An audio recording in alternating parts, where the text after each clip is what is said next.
3 weeks earlier, Tasha had been wiping down the counters in the massive kitchen of the Kim estate when Jae-hyun had cornered her in the kitchen and said 5 words that turned her entire world upside down. Be my fake date tonight. Her mind focused on nothing more complicated than whether she'd have time to call her mother in Atlanta before her shift ended. The afternoon sun streamed through the floor-to-ceiling windows, casting long shadows across the pristine white marble.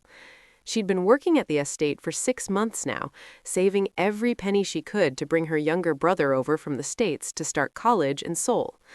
The kitchen door swung open with such force that Tasha jumped, nearly dropping the expensive crystal glass she'd been polishing.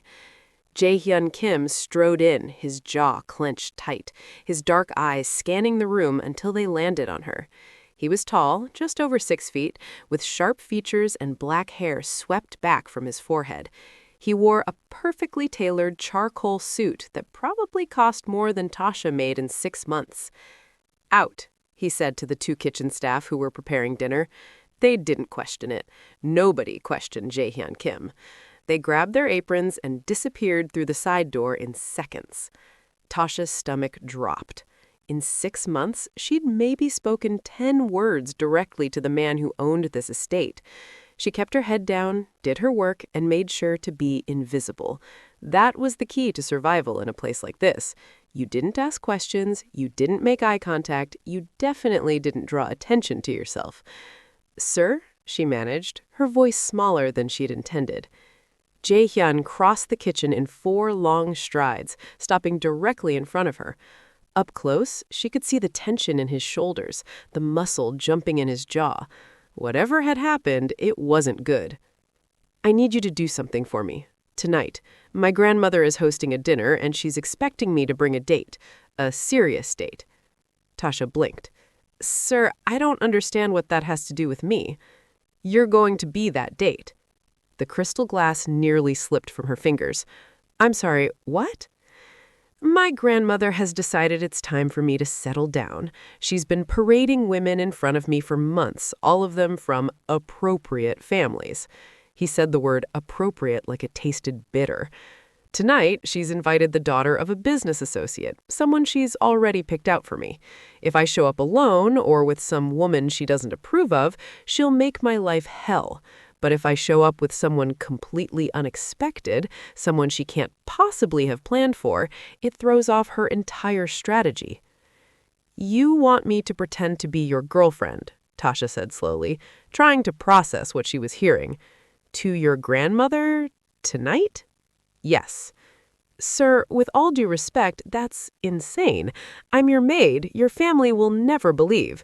"That's exactly why it works. It's so unexpected, so completely outside what they'd ever imagine, that it'll catch them off guard. Give me time to figure out how to deal with my grandmother's matchmaking without being forced into an arrangement I don't want." Tasha set the glass down carefully on the counter, buying herself time to think. This was crazy, absolutely crazy, but she could see in his eyes that he was serious. Jae-hyun Kim didn't joke, he didn't play games unless they served a purpose. "What's in it for me?" she asked, surprising herself with her own boldness. Something that might have been respect flickered across his face. "Name your price." "My brother. He wants to come to Seoul for university, but the tuition and expenses—" She trailed off, not wanting to sound greedy, but knowing this might be her only chance. "If you do this for me, I need you to cover his first year. All of it." "Done," Jae-hyun said immediately. "I'll have my accountant set up the payments tomorrow. You do this tonight, and your brother's education is handled." Tasha's heart was racing. A year's tuition at expenses. That was more money she'd make in 3 years of working at the estate. It would change everything for her family. "Okay," she said, her voice steadier than she felt. "I'll do it. But you have to tell me everything I need to know. About you, about your family, about what I'm walking into." Jae-hyun nodded once, sharp and decisive. "My stylist will be here in 2 hours. She'll handle everything you need to look the part. I'll brief you on the drive over." He turned to leave, then paused at the door. "And Tasha, thank you. I know this is asking a lot." Before you continue with the story, make sure to subscribe to our channel and hit that notification bell so you never miss our captivating stories. Drop a comment below telling us what you think will happen next, and don't forget to like this video if you're enjoying the drama so far. 2 hours later, Tasha barely recognized herself in the mirror. The stylist, a tiny woman named Minji, who worked with terrifying efficiency, had transformed her completely. Her natural hair had been styled into elegant braids that cascaded down her back, woven with subtle gold threads that caught the light.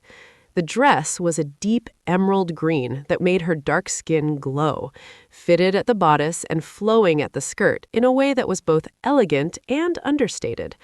Gold jewelry adorned her neck and ears, simple but clearly expensive.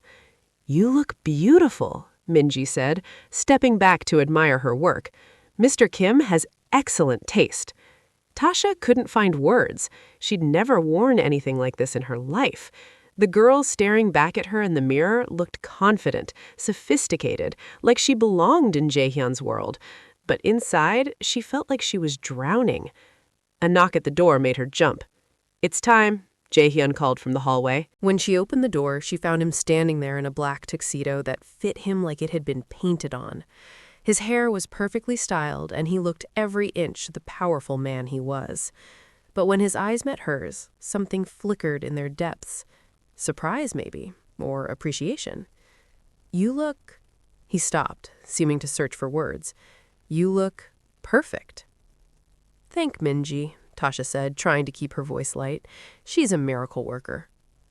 "No," Jae-hyun said, his eyes still on her. "It's not the dress or the styling. It's you." The compliment caught her off guard, and she felt heat rise to her cheeks. Before she could respond, he offered his arm.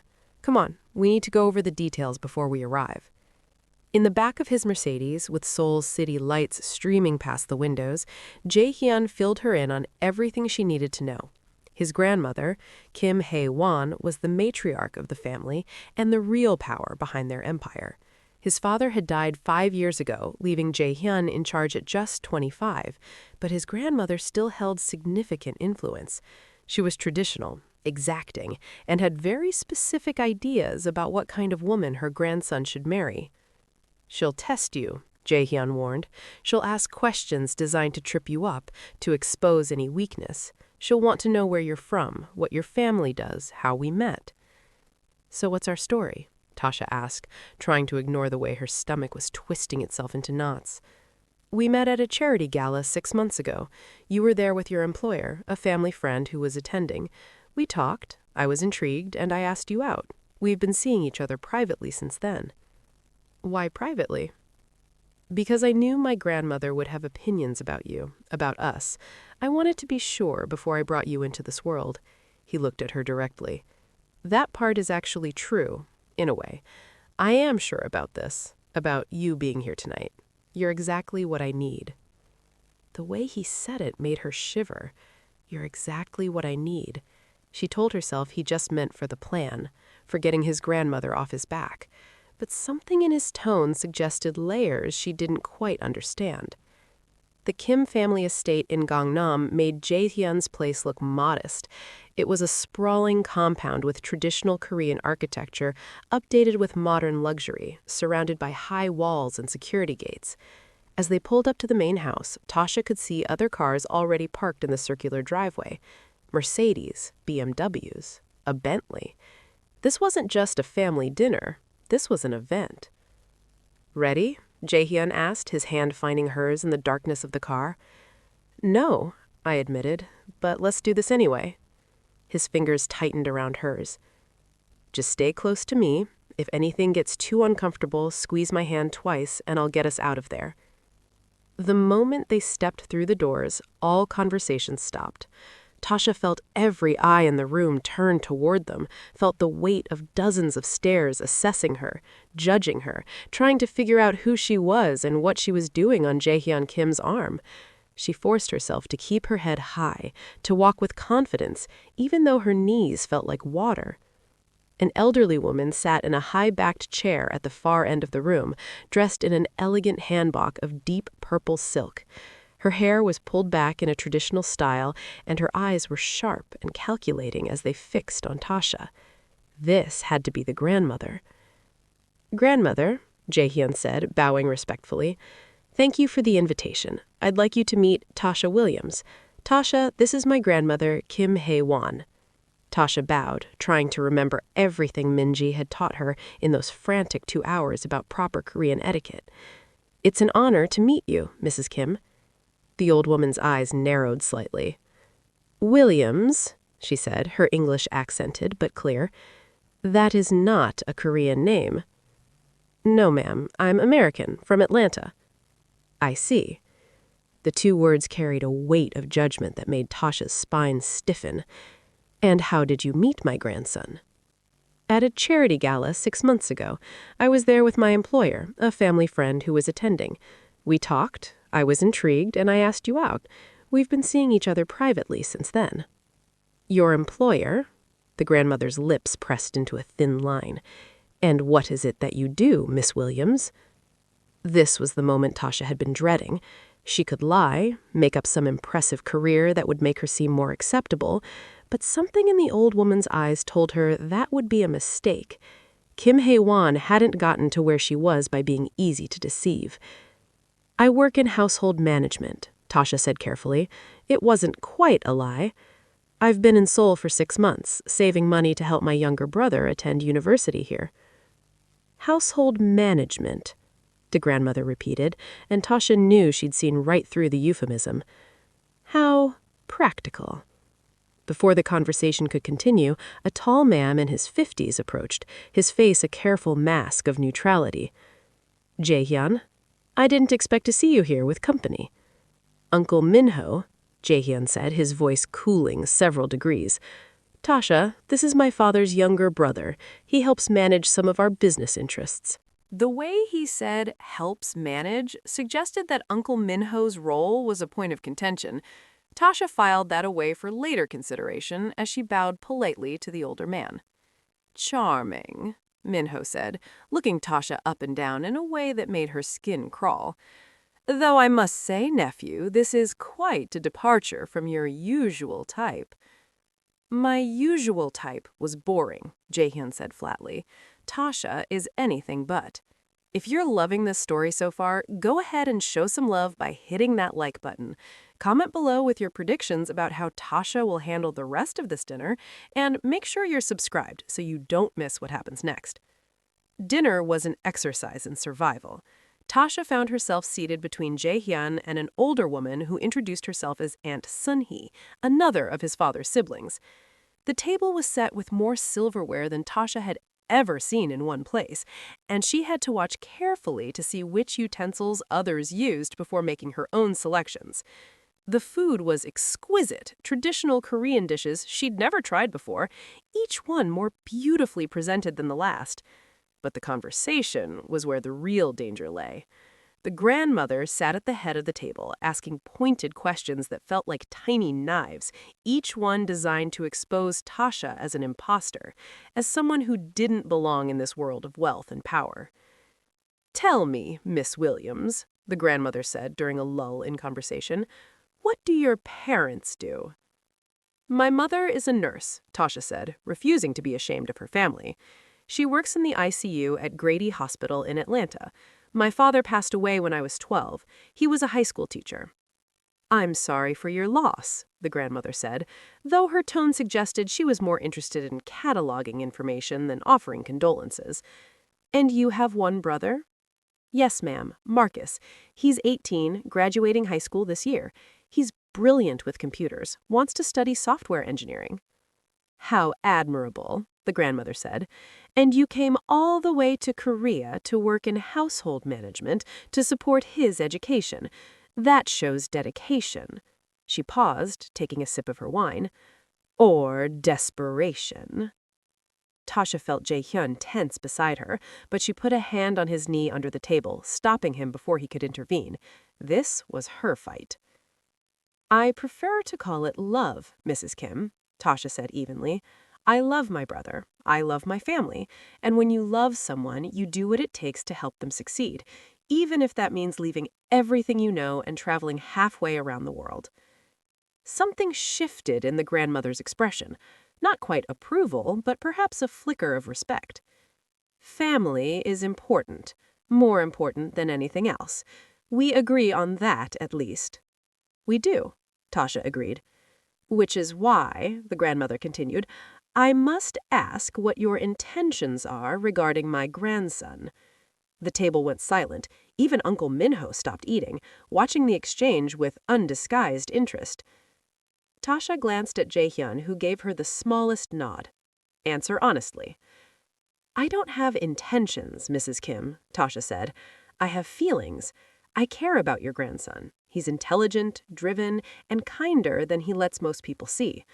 When I'm with him, I feel seen in a way I never have before.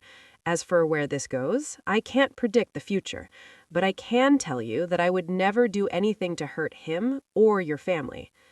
It was the truth, or as close to it as she could get without revealing that this entire relationship was a performance. She did care about Jae-hyun in the way you might care about any employer who treated you decently. And she certainly didn't want to hurt his family, even if his grandmother was making her feel like she was on trial. The grandmother studied her for a long moment, then turned to Jae-hyun. "She has spirit," she said in Korean, apparently not realizing that Tasha had picked up enough of the language in 6 months to understand basic phrases. "I'll give her that." "Thank you, grandmother," Jae-hyun replied in Korean, his tone respectful but firm. After dinner, as the family moved to the sitting room for coffee and dessert, Tasha excused herself to find the restroom. She needed a moment alone, just a few minutes to breathe and remind herself that she could do this. The bathroom was as opulent as the rest of the house, all marble and gold fixtures, and she stared at herself in the mirror, trying to recognize the woman looking back at her. The door opened, and Aunt Sun-hee entered, her expression unreadable. Tasha moved to leave, but the older woman held up a hand. "Wait," Sun-hee said. "I wanted to talk to you. Alone." Tasha's heart sank. Here it comes, Tasha thought, the real interrogation. But Sun-hee surprised her. "You handled my mother-in-law well," she said. "Most women crumble under her scrutiny. You stood your ground without being disrespectful. That takes courage." "Thank you," Tasha said cautiously, unsure where this was going. "I don't know what Jae-hyun has told you about our family, but we're complicated. There are politics, power struggles, people who want to see him fail. Being with him means being part of that world, whether you want to or not." "I understand that," Tasha said, though I was beginning to realize she didn't really understand it at all. "Do you?" Sun-hee's eyes were kind but serious. "Jae-hyun may seem cold, but he feels things deeply. When he cares about someone, he's fiercely protective, and that makes him vulnerable. I'm asking you, woman to woman, to be careful with him." The genuine concern in her voice made Tasha's throat tighten. This wasn't part of the plan. She wasn't supposed to be having real conversations about protecting Jae-hyun's heart. This was supposed to be simple. One night. Get through dinner, collect her payment, go back to being invisible. "I will," Tasha promised, meaning it more than Sun-hee could know. "I won't hurt him."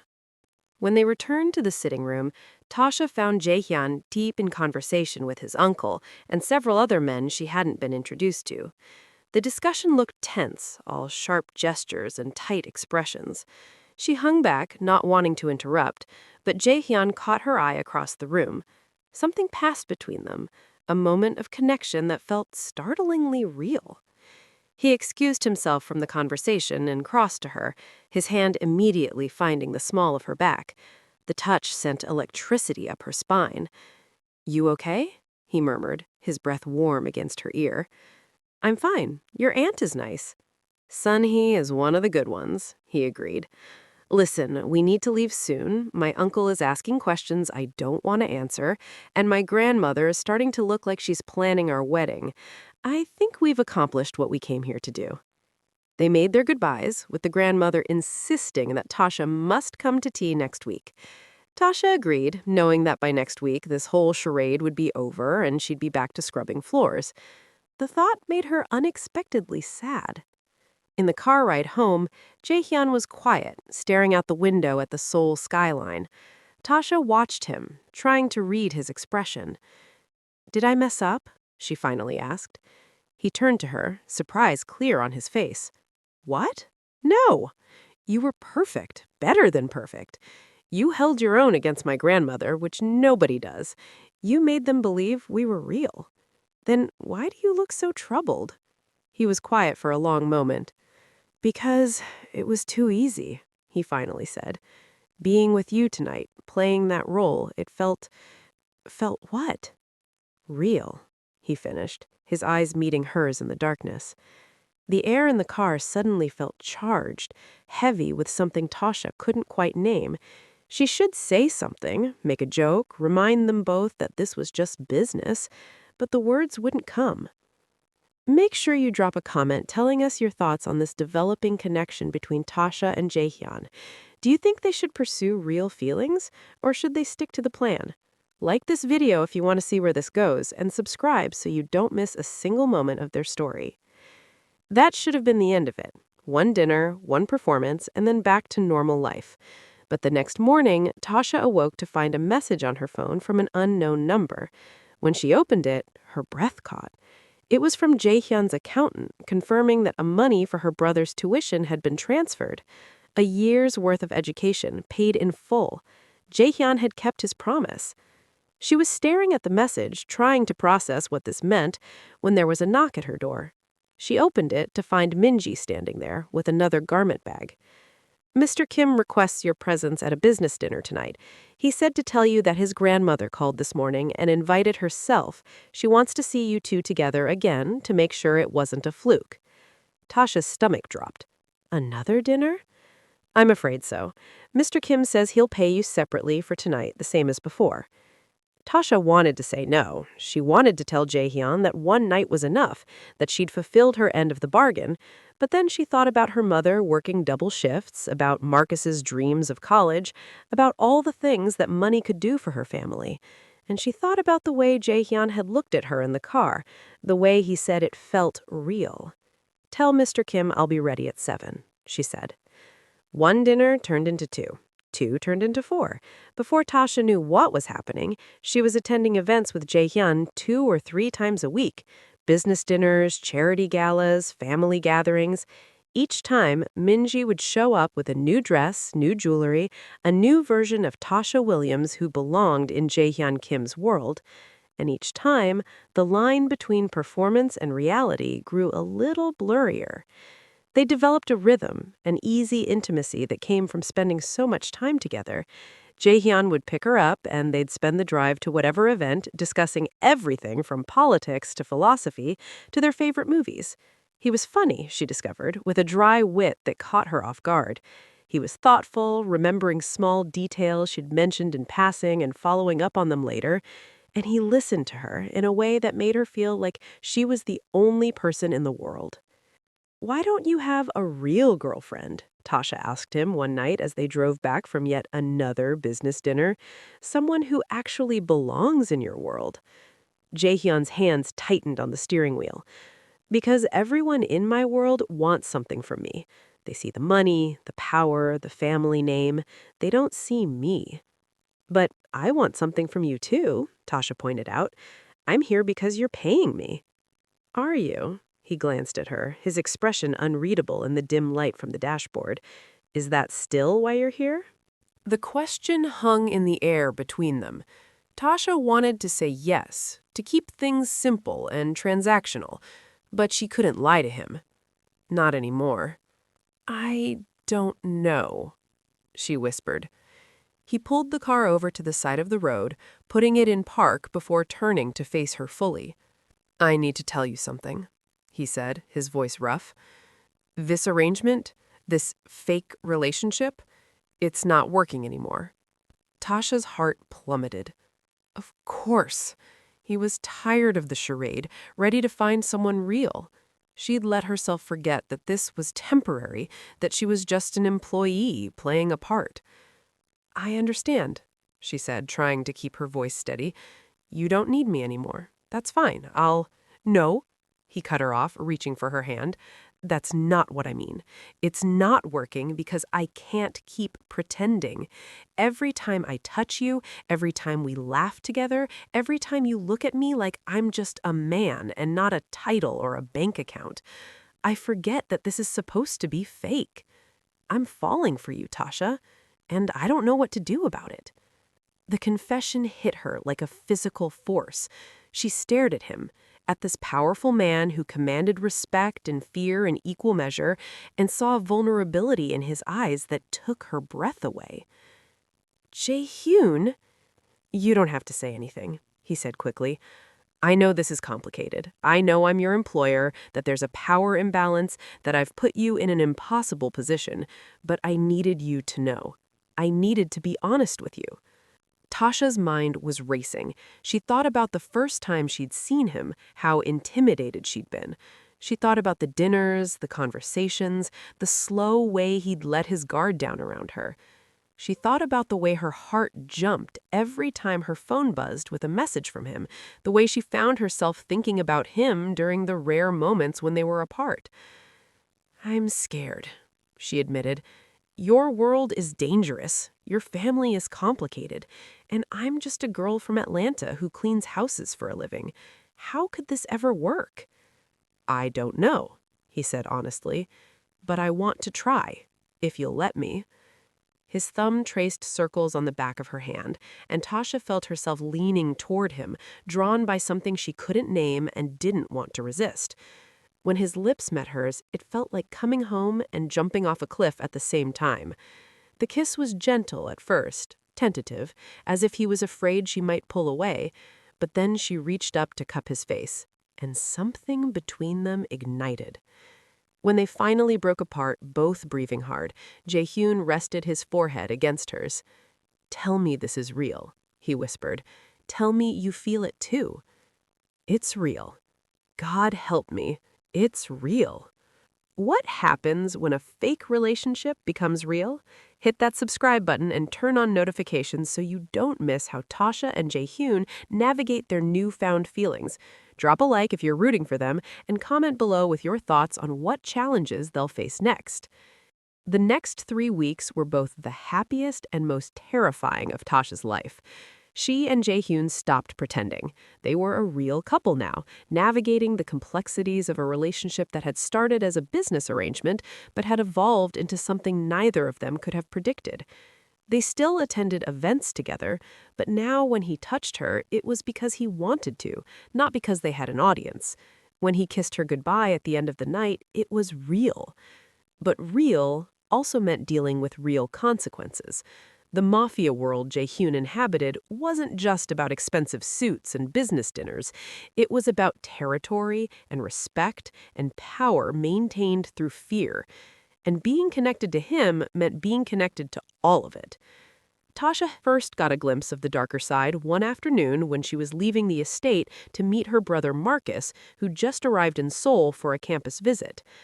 A black SUV pulled up beside her as she walked to the bus stop, and 2 men in sunglasses stepped out. Miss Williams, Mr. Park would like a word with you. I don't know any Mr. Park, Tasha said, her heart starting to race. He knows you, the man said. He knows you're important to Jae-hyun Kim. That makes you important to him. Before Tasha could react, they had her by the arms, steering her towards the SUV. She opened her mouth to scream, but one of them clamped a hand over it, lifting her bodily off the ground.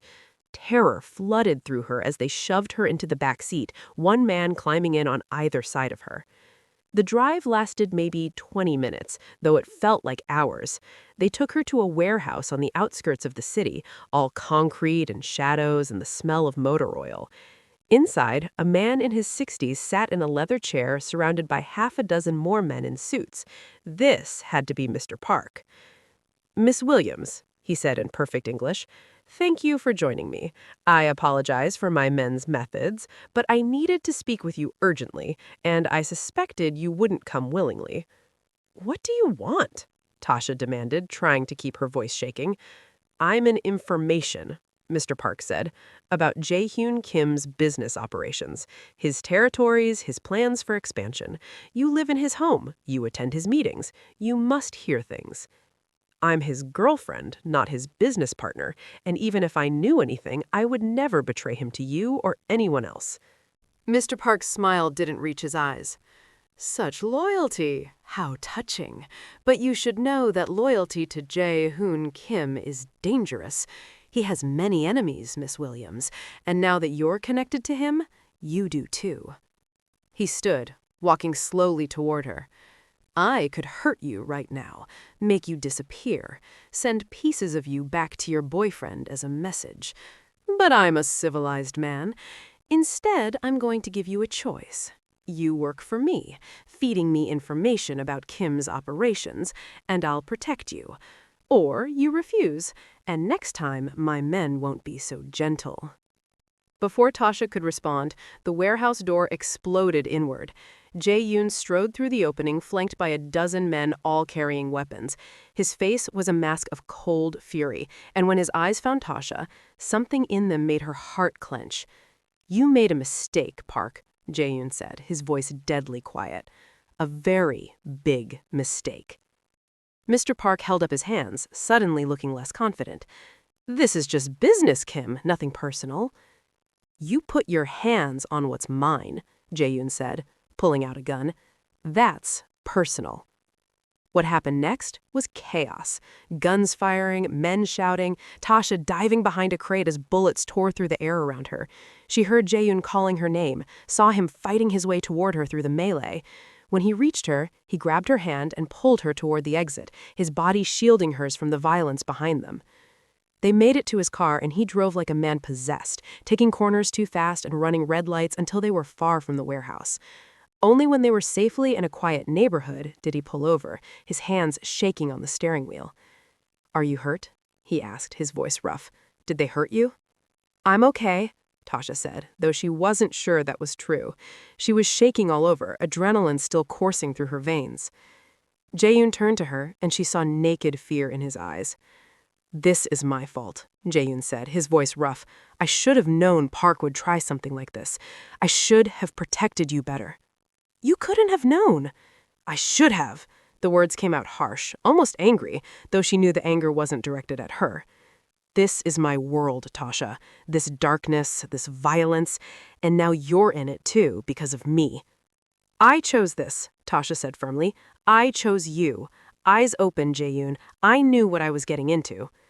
Did you? He looked at her with such pain that it made her chest ache. Did you really understand that loving me means living with the constant threat of violence? That my enemies will use you to get to me? That you'll never be truly safe as long as you're with me? Tasha reached for him, cupping his face in her hands. I understand that you're worth it, Tasha said. Whatever comes, whatever we have to face, you're worth it to me. He kissed her then, desperate and demanding, like he was trying to memorize the taste of her. When they broke apart, he rested his forehead against hers, his breathing ragged. I can't lose you. I won't survive it. Then don't lose me. Keep me. Fight for me. We'll figure this out together. If you're as invested in Tasha and Jae-hyun's story as we are, make sure to hit that like button and drop a comment with your thoughts. Should they stay together despite the danger, or is this relationship too risky? Subscribe so you don't miss what happens next in this thrilling romance. The attack changed everything. Jae-hyun assigned 2 bodyguards to Tasha, men who followed her everywhere she went. He moved her out of the servants' quarters and into a guest suite in the main house, close to his own rooms. He taught her basic self-defense, how to recognize danger, how to react in an emergency. He was preparing her for war, and Tasha realized with growing dread that war might be exactly what was coming. Mr. Park's attempt to kidnap her had been more than a power play. It had been a declaration. Park wanted Jae-hyun's territory, and he was willing to go through Tasha to get it. The next few weeks were tense, with both sides maneuvering for position, neither willing to strike first, but both preparing for the inevitable confrontation. Through it all, Tasha and Jae-hyun's relationship deepened. They talked late into the night, sharing secrets and fears and dreams. He told her about his father, about the weight of expectations that had been placed on his shoulders since birth. She told him about growing up without her dad, about the pressure of being the strong one for her family. They learned each other's rhythms, their habits, the small things that brought joy or comfort. "What would you do if you could walk away from all this?" Tasha asked him one night as they sat on his private balcony, overlooking the city lights. Jae-hyun was quiet for a long moment. "I've never let myself think about that," he admitted. "Walking away means leaving my family vulnerable. It means abandoning the people who depend on me. But if you could do anything, be anyone, what would you choose?" He turned to look at her, and in the moonlight his expression was unguarded, vulnerable in a way she'd rarely seen. "Something quiet," he said. "Maybe teach, history or literature.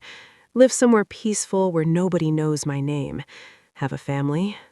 He paused. "Be with you without all this darkness hanging over us." The longing in his voice broke her heart. "We could do that," she said. "Leave Seoul. Start over somewhere new." "You'd do that?" he asked. "Give up your life here? Your brother's education, everything, just to be with me?" "In a heartbeat," Tasha said, and meant it. He pulled her close, kissing her temple. "Maybe someday," he murmured, "when this is over, when I've secured everything and made sure my people are protected, maybe then we can have that quiet life." But Tasha wondered if someday would ever come. She was learning that in Jae-hyun's world, conflicts didn't resolve neatly. They escalated, pulled in more players, created new complications, and the war with Park was escalating fast. The breaking point came 3 weeks after the kidnapping attempt. Tasha was in the kitchen making coffee when she heard shouting from Jae-hyun's office. She ran toward the sound, her bodyguards close behind, and burst through the door to find Jae-hyun facing off against his uncle, Minho. "You're being reckless," Minho was yelling. "This woman has made you weak. Park sees it. Everyone sees it. You're so busy playing house with your little American girlfriend that you're losing control of your own territory." "Get out," Jae-hyun said, his voice dangerously quiet. "Your father would be ashamed," Minho spat. "He built this empire with strength and fear. You're destroying it with sentiment." Jae-hyun moved so fast, Tasha barely saw it. One moment he was behind his desk, the next he had his uncle by the throat, slamming him against the wall. "My father ran this empire through brutality, and it made him paranoid, isolated, and miserable. He died alone because everyone feared him and nobody loved him. I won't make the same mistake." He released Minho, who staggered back, coughing. "You're finished," Minho said, straightening his collar. "Park's making his move tonight. He's coming for your territory, your businesses, everything, and I won't be here to watch you fail." He stormed out, leaving a heavy silence in his wake.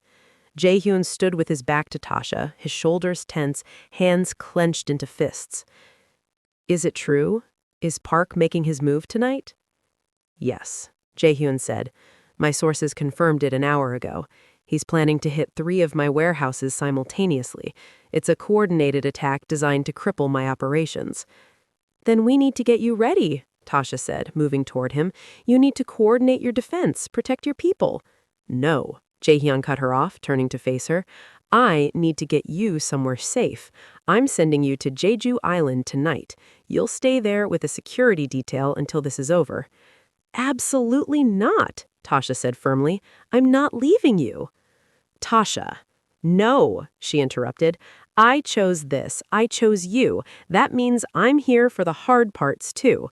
I'm not running away when things get dangerous." "If something happens to you," his voice broke slightly, "if Park gets his hands on you, what he'll do?" "Then make sure that doesn't happen," Tasha said, moving closer. "But don't ask me to leave. Don't ask me to sit on an island wondering if you're alive or dead. I can't do that. I won't." He stared at her for a long moment, emotions warring across his face. Finally, he pulled her into his arms, holding her so tight it almost hurt. "You're the most stubborn woman I've ever met," he murmured into her hair. "And you love me for it," she said. "I do. God help me, I do." That night, as Jae-hyun prepared for Park's attack, Tasha watched him transform into the mafia boss everyone feared. He was cold, efficient, deadly as he coordinated his forces, positioned his men, set his traps. This was the man who ran an empire through calculated violence, and seeing it firsthand was both terrifying and mesmerizing. "Stay in the safe room," he told her, as his men gathered in the main hall, armed and ready. "Don't come out until I personally come get you, no matter what you hear." "Be careful," Tasha said, gripping his hand tight. "Come back to me." He kissed her, hard and desperate. "I will," he promised. And that's when Tasha found herself on the floor of the marble hallway, glass raining down around her as gunshots echoed through the estate. Park's men had come not just for the warehouses, but for Jae-hyun's home. They'd come for him directly. "Stay down," Jae-hyun shouted again, his gun tracking the movements of the men trying to breach the entrance. His own security forces were pouring in from other parts of the estate, creating a defensive perimeter. The firefight was intense, brutal, over in minutes that felt like hours. When the shooting finally stopped, Jae-hyun was there, pulling Tasha to her feet, checking her for injuries with hands that shook slightly despite his controlled expression. "Are you hurt?" he demanded. "No, I'm okay. What about you?" "I'm fine." He cupped her face, his thumb brushing her cheekbone. "I thought, when I saw you on the floor—" "I'm okay," she repeated. "We're okay." One of his men approached, speaking rapidly in Korean. Jae-hyun listened, his expression growing darker. "What is it?" Tasha asked. "Park himself is at one of my warehouses," Jae-hyun said. "He's there personally, overseeing the attack. This is my chance to end this." He looked at her, and she saw the war in his eyes. He didn't want to leave her, but he had to finish this, or they'd never be safe. "Go," Tasha said. "Do what you need to do. I'll be here when you get back." "I love you," he said, fierce and urgent. "Whatever happens, remember that." "I love you too," Tasha said. "Now go be the terrifying mafia boss I know you are and end this." A ghost of a smile crossed his face. Then he was gone, taking most of his men with him, leaving only a skeleton crew to guard the estate and Tasha. The next 2 hours were agony. Tasha sat in the safe room, a reinforced bunker beneath the estate, listening to the bodyguards' radio chatter. There was fighting at the warehouse, casualties on both sides. Jae-hyun's voice cutting through the chaos, directing his men with cold precision. And then, silence. Make sure to like this video and drop a comment with your predictions. Will Jae-hyun make it back safely?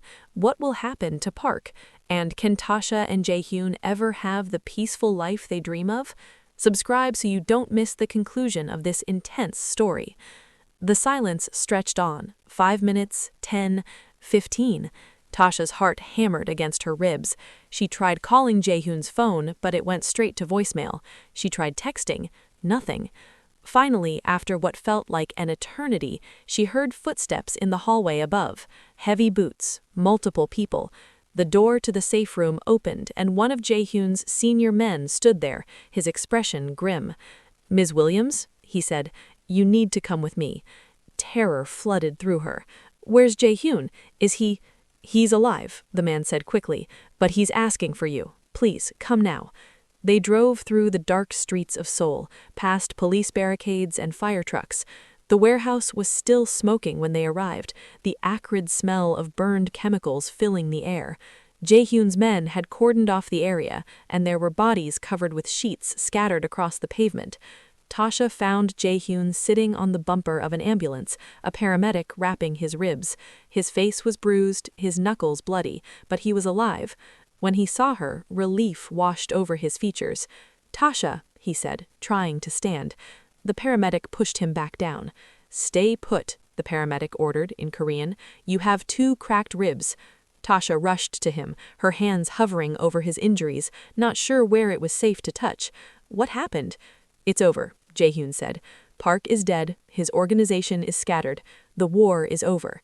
The words should have brought relief, but all Tasha could focus on was the pain in his eyes, the weariness that went beyond physical exhaustion. "At what cost?" Tasha whispered. "4 of my men are dead," he said quietly. 6 more wounded. Park had 15 casualties. It was a bloodbath, Tasha, and I'm the one responsible. You were defending yourself, defending your people. "I killed a man tonight," Jae-hyun said, meeting her eyes. "With my own hands. Park, he came at me and He stopped, his jaw clenching. "I need you to see me clearly, Tasha. See what I am, what I'm capable of." Tasha took his face in her hands, forcing him to look at her. "I see you," she said. "I see a man who protects the people he loves. I see someone trying to survive in an impossible world. And I see the man I love, Jae-hyun. That hasn't changed." "How can you still look at me like that?" he asked, his voice breaking. "After everything you've seen." "Because I know your heart. I know you carry the weight of every life you're responsible for. I know you hate the violence, even as you excel at it. And I know that given the choice, you'd walk away from all of this tomorrow if it meant keeping the people you love safe." Jae-hyun pulled her close, burying his face against her neck.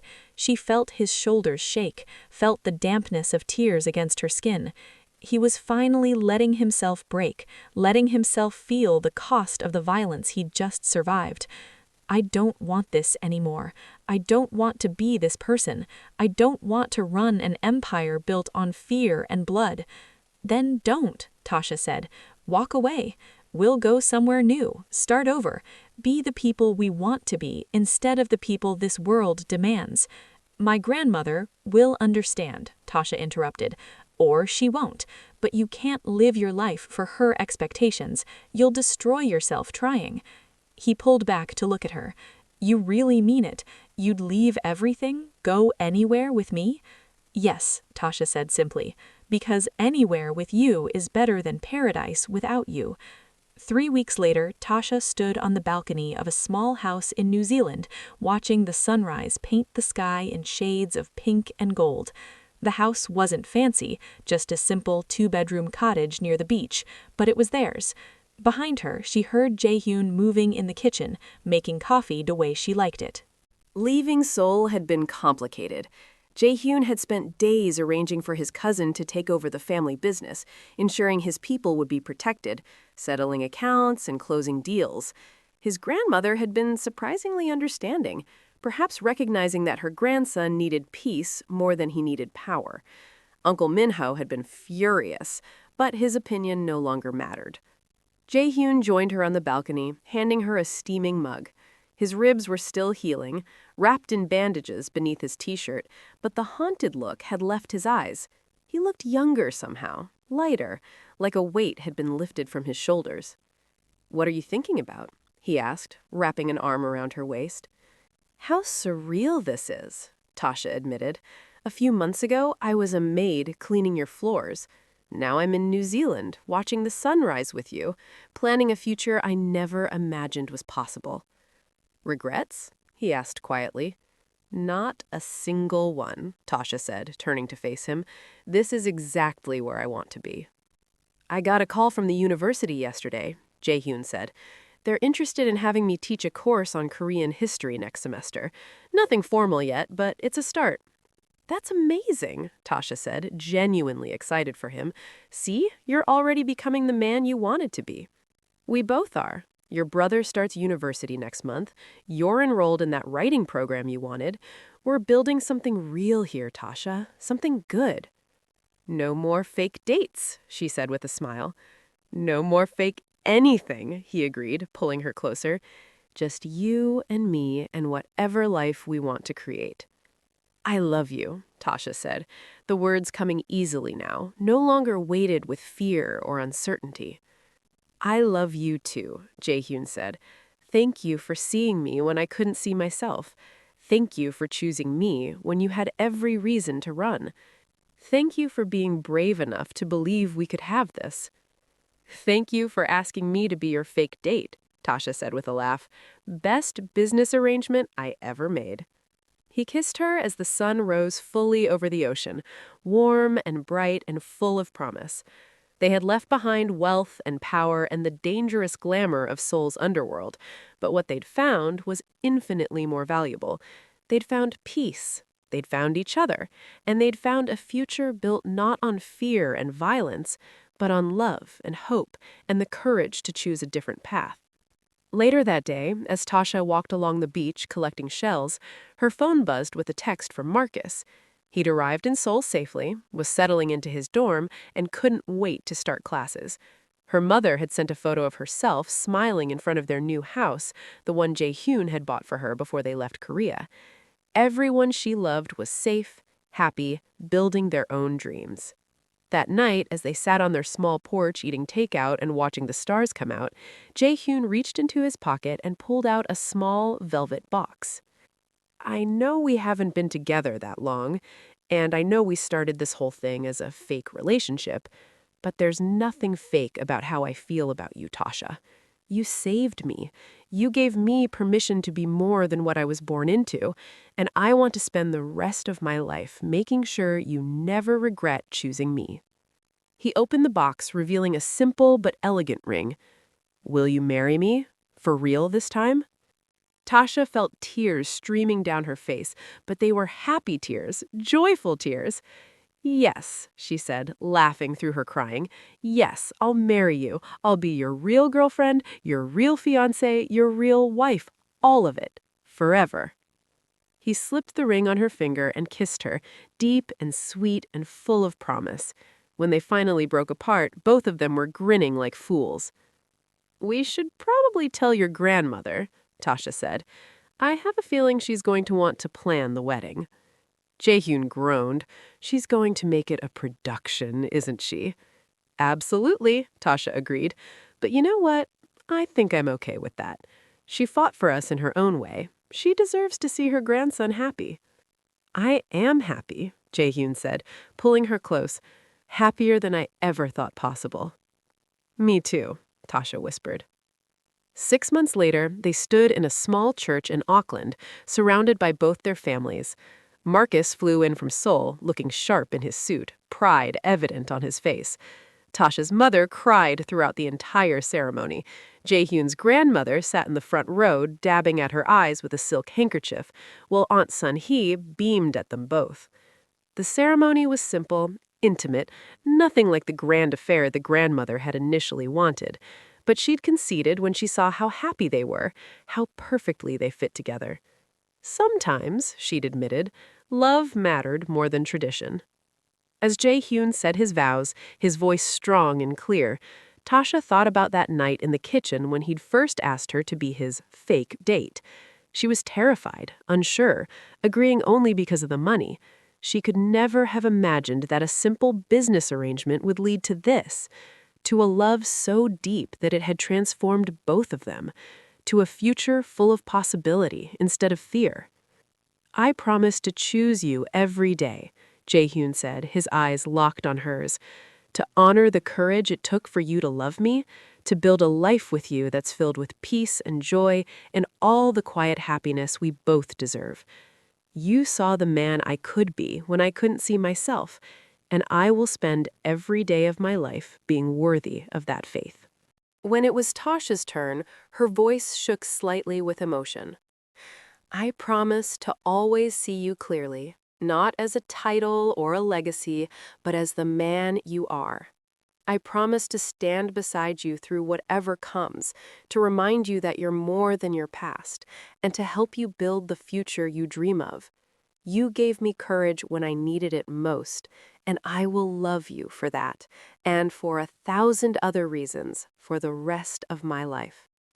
When the officiant pronounced them married, Jae-hyun kissed her like they were the only two people in the world. The small gathering erupted in applause, but Tasha barely heard it. All she could focus on was the man holding her, the life they'd chosen, and the incredible journey that had brought them here. At the reception, Marcus gave a toast that had everyone laughing and crying. "When my sister told me she was moving to Seoul to work as a maid, I thought she was crazy," he said. "When she told me she was fake dating her boss, I was sure she'd lost her mind. But when I saw them together, I understood. Sometimes the craziest decisions lead to the best outcomes. Sometimes taking a chance on something that seems impossible is exactly what you need to do. So here's to my sister and her husband, who proved that love can come from the most unexpected places. As the evening wore on and they danced together under fairy lights, Tasha leaned her head against Jae-hyun's shoulder. "Thank you," she said softly. "For what?" "For asking me to be your fake date, for seeing something in me I didn't see in myself, for loving me enough to change your entire life." "You changed my life," Jae-hyun corrected. "You showed me there was more to living than power and fear. You gave me hope for a different future. So thank you for saying yes that day in the kitchen. Thank you for being brave enough to see past the surface. And thank you for loving me, Tasha. You're the best thing that ever happened to me." "We're pretty good together, aren't we?" she said with a smile. "The best," he agreed, spinning her gently to the music. Years later, when people asked them how they met, Tasha and Jae-hyun would exchange knowing looks and smile. The truth was complicated, layered with deception and danger and impossible odds.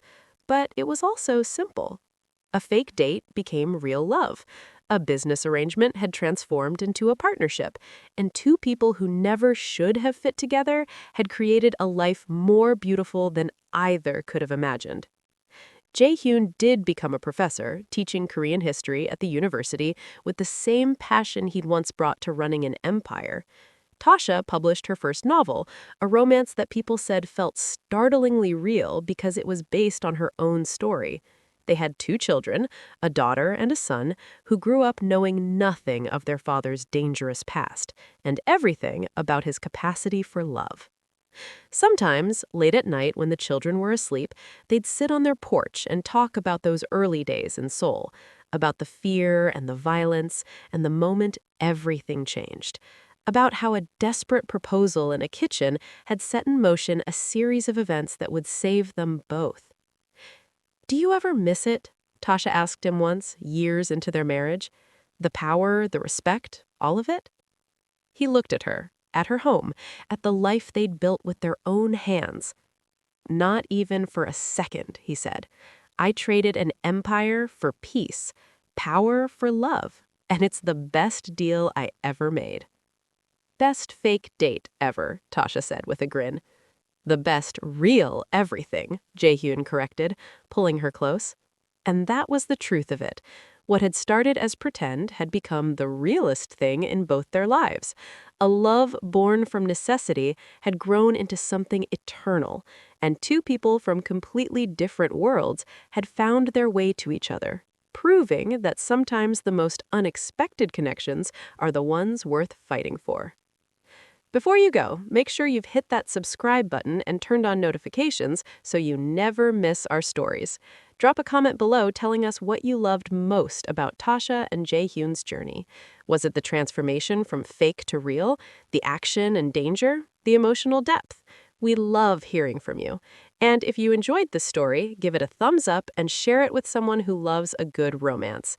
Thank you so much for watching, and we'll see you in the next story.